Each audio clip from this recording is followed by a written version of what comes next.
friends, welcome back to Vijis School Cooking. எல்லாரும் எப்படி இருக்கீங்க? சேஃபாக இருக்கீங்களா? இன்றைக்கி நம்ம சேனலில் ரொம்ப டேஸ்டான ரெஸ்டாரண்ட் ஸ்டைல் தவா எக் ஃப்ரை தான் பார்க்க போகிறோம். ரொம்பவே சிம்பிளாக செஞ்சிடலாம், ரொம்ப டேஸ்ட்டாக இருக்கும். ரைஸ்க்குமே ரொம்ப சூப்பரான அட்டகாசமான ஒரு சைட் டிஷ்ஷாக வச்சுக்கலாம். சாம்பார் சாதம், ரசம் இது மாதிரி எல்லாத்துக்குமே ரொம்ப டேஸ்ட்டாக இருக்கும் இந்த தவா எக் ஃப்ரை. இது ரெஸ்டாரண்ட் ஸ்டைலில் எப்படி செய்யலான்னு பார்க்கலாம். இந்த வீடியோ ஃபாலோ பண்ணிங்கன்னா நீங்களும் சூப்பரான தவா எக் ஃப்ரை ரெஸ்டாரண்ட் ஸ்டைலில் செய்யலாம். இப்போ வாங்க வீடியோக்குள்ளே போகலாம். நான் ஒரு 5 முட்டை அவிச்சு எடுத்திருக்கேன். பார்த்திங்கன்னா தெரியும், இந்த மாதிரி உடையாமல் நல்லா அவிச்சு எடுத்துகிட்டு தோலெல்லாம் உரித்து எடுத்துருங்க. இப்போ இதை நாம் ரெண்டாக கட் பண்ணிக்கலாம். ஏன் ரெண்டாக கட் பண்ணுறோம் அப்படின்னு பார்த்திங்கன்னா, அப்போ தான் நம்ம தவாவில் வச்சு ஃப்ரை பண்ணுறதுக்கு நம்மளுக்கு ஈஸியாக இருக்கும். இப்போ இதே மாதிரி நான் எல்லா முட்டையுமே ரெண்டாக கட் பண்ணி எடுத்து வச்சுருக்கேன். இப்போ நாம் எப்படி செய்யலான்னு பார்க்கலாம். இதுக்கு முன்னாடி நாம் கொஞ்சம் மசாலாலாம் அரைச்சிக்கலாம். அதுக்கு ஒரு மிக்ஸி ஜாரில் ஒரு 15 பல் பூண்டு, சின்ன பூண்டாக இருந்தால் 15 பல் எடுத்துக்கோங்க. பெருசாக இருந்தால் ஒரு 5-6 இருந்தால் போதும். ஒரு சின்ன சைஸ் இஞ்சி தோல் நீக்கிட்டு கட் பண்ணிக்கோங்க. ஒரு 2 பச்சை மிளகாய் சேர்த்துக்கோங்க. கூடவே கொஞ்சமாக கருவேப்பிலை சேர்த்துக்கோங்க. கொத்தமல்லி இருந்தாலும் சேர்த்துக்கோங்க, ரொம்ப டேஸ்ட்டாக இருக்கும். இப்போ இதை நாம் நல்லா அரைச்சி எடுக்க போகிறோம். இது கூட 1 ஸ்பூன் பெப்பர் சேர்த்துக்கலாம். 1 ஸ்பூன் அளவுக்கு ஜீரகம் சேர்த்துக்கலாம். இப்போ இது நல்லா நம்ம நல்லா நைஸாக ஒரு பேஸ்ட்டு போல் தண்ணி விட்டு நல்லா அரைச்சி எடுத்துடலாம். பாருங்கள், இந்த மாதிரி அரைச்சி எடுத்துக்கணும். இப்போ இதை ஒரு பவுலில் மாற்றிடலாம். நம்ம தவாவில் செய்கிறதுனால பேஸ்ட்டாக அரைச்சிக்கிட்டோன்னா நம்மளுக்கு ஈஸியாக இருக்கும். அடுத்ததாக அதே மிக்ஸி ஜாரில் ஒரு 2 பழுத்த தக்காளி பழம் மீடியம் சைஸ் இந்த மாதிரி கட் பண்ணி சேர்த்துட்டு இதையும் நல்லா பேஸ்ட்டு போல் அரைச்சி எடுத்துக்கோங்க. இதையும் அரைச்சாச்சு. இதையும் ஒரு பவுலில் சேர்த்துட்டு ஒரு ஓரமாக எடுத்து வச்சுருங்க. அடுத்ததாக நாம் எப்படி இந்த தவா எக் ஃப்ரை செய்யலாம் அப்படின்னு சொல்லிட்டு பார்க்கலாம். இப்போது ஒரு மீடியம் சைஸ் பெரிய வெங்காயம் இந்த மாதிரி எடுத்துக்கோங்க.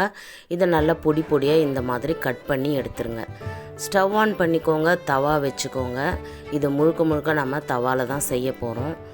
அதில் ஒரு 3 டேபிள் ஸ்பூன் அளவுக்கு ஆயில் விட்டுக்கலாம். ஆயில் கொஞ்சம் தாராளமாகவே விட்டுக்கலாம். நான் செக்கு கடலை எண்ணெய் தான் சேர்த்துருக்கேன். இப்போது எண்ணெய் நல்லா ஹீட் ஆனதும் ஒரு பிஞ்ச் அளவுக்கு மஞ்சத்தூள் சேர்த்துக்கோங்க. கூடவே 1 ஸ்பூன் அளவுக்கு மிளகாய்த்தூள் சேர்த்துக்கோங்க. இது வீட்டில் அரைச்ச மிளகாய்த்தூள். ஒரு பிஞ்ச் அளவுக்கு சால்ட்டு சேர்த்துக்கோங்க.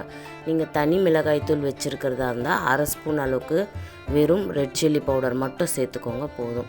இப்போ இதை நல்லா கரண்டியெல்லாம் மிக்ஸ் பண்ணிவிடுங்க. இந்த ஸ்டெப் செய்யும்போது நீங்கள் ஸ்டவ்வை சிம்மில் வச்சுருங்க, இல்லைனா ஹை ஃப்ளேமில் வச்சிங்கன்னா கருகி போயிடும்.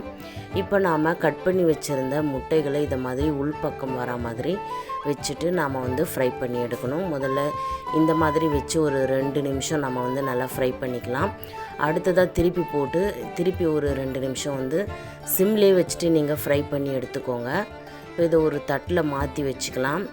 இப்போ அதே தவாவில் மறுபடியும் ஒரு 3 டேபிள் ஸ்பூன் அளவுக்கு நம்ம எண்ணெய் விட்டுக்கலாம். இப்போ நம்ம இதில் மசாலாலாம் சேர்த்து வதக்க போகிறோம். இந்த எண்ணெய் நல்லா ஹீட் ஆனதும் நம்ம கட் பண்ணி வச்சுருந்த ஒரு பெரிய வெங்காயம் நல்லா சின்னதாக கட் பண்ணிவிட்டு அதை இதில் சேர்த்துக்கலாம்.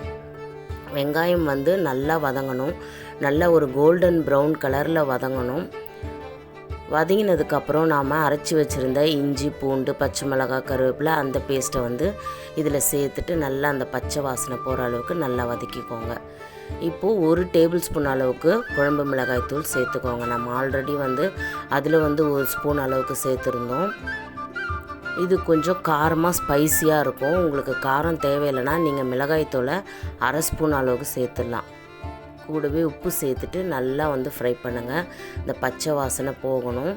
ஒரு 2 நிமிஷம் நல்லா ஃப்ரை பண்ணதுக்கப்புறம் நம்ம அரைச்சி வச்சுருந்த தக்காளி பேஸ்ட்டையும் இதில் சேர்த்துக்கலாம். சேர்த்துட்டு நல்லா மிக்ஸ் பண்ணிவிட்டு ஒரு 2 நிமிஷம் சிம்மில் வச்சு நீங்கள் மூடி போட்டு வச்சுருங்க. இந்த தக்காளி இந்த மசாலாலாம் சேர்த்து நல்லா வதங்கி வரும். இப்போ பார்த்திங்கன்னா நல்லா நம்ம தக்காளி சேர்த்ததுனால அந்த பேஸ்ட்டு நல்லா தண்ணி விட்டு நம்மளுக்கு ஒரு மசாலா நல்லா மிக்ஸ் ஆகி ஒரு பேஸ்ட்டு கன்சிஸ்டன்சிக்கு வந்துடுச்சு. இப்போ நாம் ஃப்ரை பண்ணி வச்சுருந்த முட்டையை இதில் சேர்த்துடலாம். அதே மாதிரி உள்பக்கமாக திருப்பி போட்டு முதல்ல சேர்த்துடலாம்.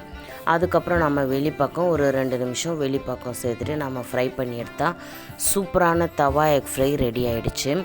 இப்போ இந்த சைடு வந்து ஒரு 2 நிமிஷம் நல்லா வந்து மீடியம் ஃப்ளேமில் வச்சுட்டு குக் பண்ணுங்கள்.